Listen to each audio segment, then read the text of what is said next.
Have you ever thought to yourself, I know exactly why I feel this way, but I still can't stop feeling it? You understand your childhood experiences, you know where your insecurities come from, you have read the books, listened to the podcasts, watched countless videos on personal development, and maybe you have been to therapy, yet despite all that insight, you still find yourself doubting yourself. You still feel not good enough. You still question your worth. If that sounds familiar, you are not alone. In fact, some of the most self-aware people I work with struggle deeply with low self-esteem. My name is Renata Karlinskaite. I am a psychotherapist and hypnotherapist, and I help people to build healthy self-esteem, grow through confidence, and live with resilience. And if low self-esteem or overthinking affects you personally, I have linked my free self-esteem and confidence affirmations audio in the description to help you start changing your inner dialogue. In today's video, we are going to explore why self-awareness alone doesn't automatically create healthy self-esteem, what psychology and therapy tells us about this, and what actually helps people build genuine self-worth. One of the biggest misconceptions in personal development is the belief that understanding yourself will automatically make you feel better about yourself. Many people assume that once they discover the root cause of their insecurities, everything will suddenly change. But self-awareness and self-esteem are actually two very different things. Self-awareness is the ability to recognize your thoughts, emotions, behaviors, strengths, weaknesses, habits, and patterns. Self-esteem is how you value yourself, is the sense of worthiness you carry within yourself, is how you treat yourself when things don't go well. And here is the important part. You can understand yourself extremely well and still not feel good about yourself. You can know exactly why you fear rejection and still feel devastated when someone criticizes you. You can understand that your perfectionism developed during childhood and still feel like you are never doing enough. You can recognize that your inner critic was shaped by years of criticism and still hear that critical voice every day. Insight does not automatically create self-worth. In fact, sometimes greater self-awareness can actually make people feel worse. Let me explain why. Highly self-aware people tend to notice everything. They notice their emotions, they notice their behaviors, they notice their reactions. They notice their mistakes, they notice every awkward conversation, every social interaction, every perceived failure, and every flaw. While this awareness can be incredibly valuable, it can also become exhausting when it's not balanced with self-compassion. Many highly self-aware people become experts at monitoring themselves. After conversation, they replay every word they said. After making a mistake, they analyze it repeatedly. After receiving feedback, they focus on what they did wrong rather than what they did well. Psychologists often refer to this pattern as rumination. Rumination is when we repeatedly think about our problems, mistakes, or perceived shortcomings without moving toward a solution. Research has consistently linked rumination to anxiety, depression, and lower self-esteem. The problem isn't self-awareness itself. The problem is that awareness becomes focused almost entirely on perceived flaws. Instead of saying, I made a mistake, the person begins to think, there must be something wrong with me.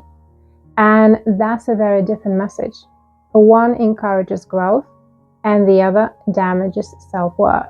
Another reason highly self-aware people can struggle with low self-esteem is that understanding a wound is not the same as healing it. This is something many people find surprising. And they think that once they understand the source of their struggles, they should automatically stop struggling. But emotional healing doesn't work like solving a math problem. Imagine someone who grew up constantly criticized. As an adult, they may fully understand that their parents had unrealistic expectations. They may recognize how those experiences shape their confidence. They may be able to explain exactly why they struggle with self-doubt.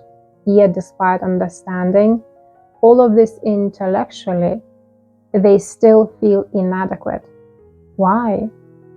Because emotional beliefs don't disappear simply because we understand where they came from.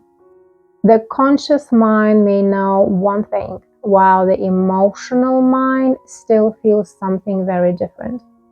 Therapy research consistently shows that insight is important, but insight alone rarely creates lasting change. The brain changes through new experiences, repetition, emotional learning, and consistent reinforcement. Knowing you are worthy and feeling worthy are not always the same thing. This is why people often say things like, I know logically that I am good enough, but I don't feel it. And that experience is far more common than many realize. There is another factor that often affects highly self-aware people. Many of them are perfectionists because they constantly reflect on themselves. They are also constantly identifying areas for improvement. Now, growth is healthy. Wanting to improve yourself is not a bad thing. The problem arises when improvement becomes a condition for self-acceptance. Many people begin to think, I will feel good about myself when I become more confident. I'll feel worthy when I stop making mistakes. I'll feel enough when I achieve more. But the goalposts keep moving. Every achievement creates another expectation. Every success reveals another area for improvement. The person never feels finished.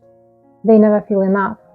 A research on perfectionism has found strong links with anxiety, depression, burnout, and low self-esteem. Perfectionists often judge themselves by standards they would never apply to anyone else.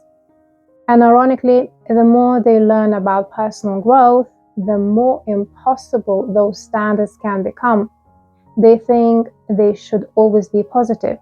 They think they should never feel insecure. They think they should have already healed by now. And every time they fall short of those expectations, their self-esteem takes another hit. So, if self-awareness isn't enough, what is missing? One of the most important missing ingredients is self-compassion. Research in self-compassion shows that self-compassion is strongly associated with emotional well-being, resilience, and healthier self-esteem. Self-compassion simply means treating yourself with the same kindness, understanding, and patience that you would offer to someone you care about. Think about how you would respond if a close friend made a mistake. You would probably reassure them. You would remind them that nobody's perfect.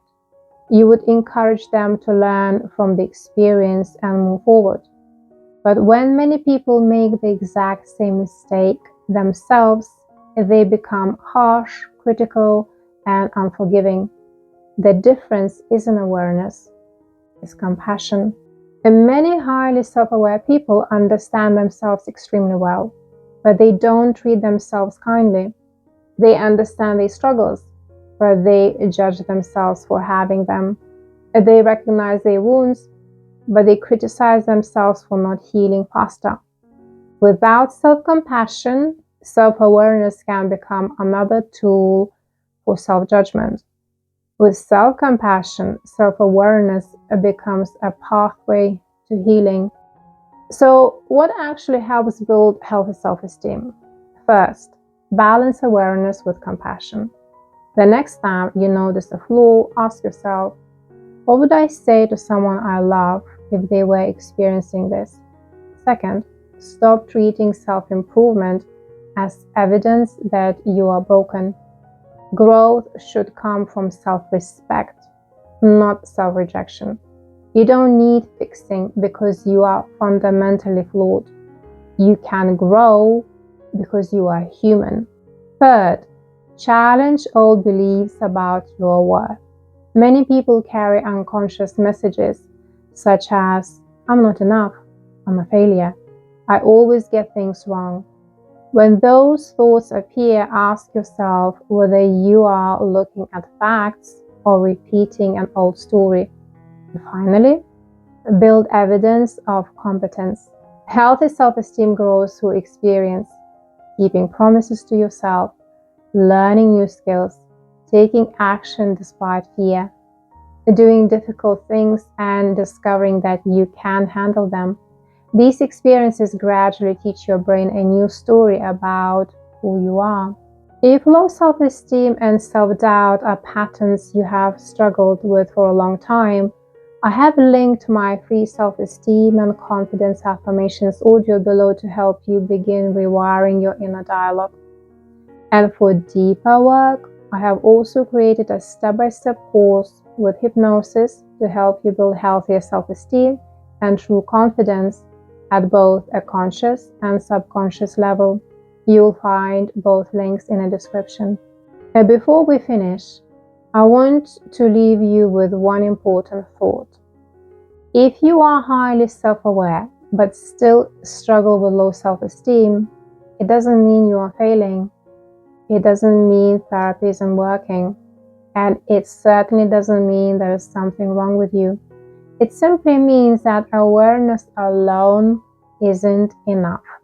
You can understand every wound, analyze every thought, and recognize every pattern, yet still carry old beliefs about your worth. Healthy self-esteem develops when self-awareness is combined with self-compassion, emotional healing, and new experiences that teach your mind and body a different story. Your goal is not to know yourself perfectly. Your goal is to know yourself deeply and still believe that you are worthy. If you found this video helpful, please subscribe to the channel. Thank you for watching, and I'll see you in the next video.